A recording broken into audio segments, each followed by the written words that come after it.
আসসালামু আলাইকুম গায়েস। আজকে দেখুন সাকার ফিশ নিয়ে আপনাদের সামনে আসলাম।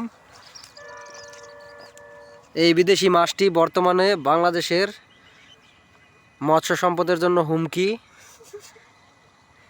এই মাছটি বাংলা মাছগুলো যেগুলো আমরা চিনে থাকি, যেমন পুঁটি মাছ, অন্যান্য মাছগুলো, মলা ডেলা মাছ, দেশি মাছ খেয়ে এরা সাবার করে দিতে পারে। এই দেখেন, কে যেন এখানে এই যে কাটার বেড়াতে এদেরকে মানে হ্যাঙ্গিং অবস্থায় রাখছিল, দেখতে পারলাম। দেখেন, দেখতে কি ভয়াবহ লাগে।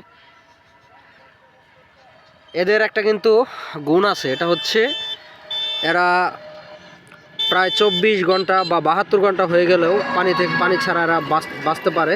এই দেখেন, দেখে মনে হচ্ছে এরা কিন্তু মারা গেছে, কিন্তু আসলে এই দেখেন, এই যে এরা কিন্তু জেতা আছে, এখনও জীবিত আছে। এই দেখেন, স্থানীয় ভাষায় এদেরকে বলা হয় গুইল মাছ, কিন্তু এটার শুদ্ধ নাম হচ্ছে সাকার ফিশ, যা ইউরোপ আমেরিকার বিভিন্ন হ্রদ নদ নদীতে পাওয়া যায়। বর্তমানে এগুলো বাংলাদেশের বিভিন্ন নদ নদী খাল বিলে ছড়িয়ে ছিটিয়ে পড়ায় স্থানীয় মাছের জন্য এরা হুমকি হয়ে উঠছে।